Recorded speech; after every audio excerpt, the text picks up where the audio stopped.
In the wake of Charlie Kirk's assassination, there has been a lot of discussion about the far-right movement he was a part of.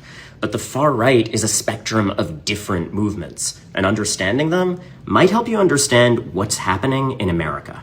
First, Christian nationalism. This group's leaders, like Kirk and Marjorie Taylor Greene, tap into valid frustrations with broken systems, but also exploit xenophobia and racism. They believe that the US was founded as and must be restored to a Christian state.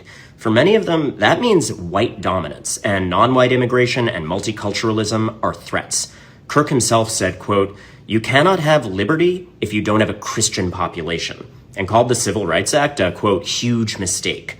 The movement works within the system, and its leaders don't openly call for violence, but their rage-baiting rhetoric has inspired it, with adherents participating in the January 6th attack.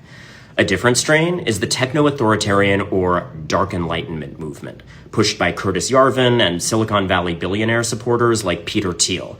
They hold that democracy has failed and want an authoritarian society run like a corporation by an unelected CEO monarch and enforcing a stratified racial hierarchy based on pseudoscience.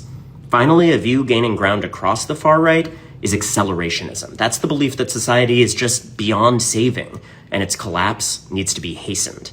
This view is held by many within the Groyper movement, which is led by Nick Fuentes and seeks to establish a white, Christian, anti-Semitic, authoritarian state.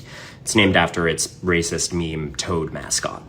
Fuentes avoids direct calls to violence, but his followers rely on online harassment, including threats of violence against political opponents and minorities. Some were also charged for their role on January 6th.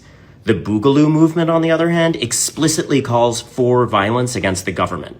Its name, drawn from memes about the 80s movie Breakin' 2, Electric Boogaloo, is a reference to a second civil war. Self-described Boogaloo boys have been convicted of domestic terrorism plots and murders of government officials.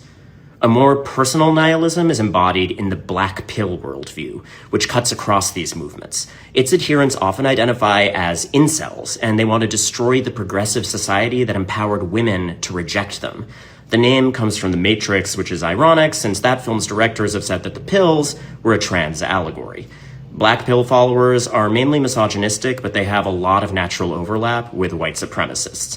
Most are passive, but the philosophy has inspired several mass murders. People in this country are hurting. They are frustrated with systems that are rigged against them. You can see how those anxieties are exploited in these groups and their visions, from building an authoritarian state to just watching the world burn.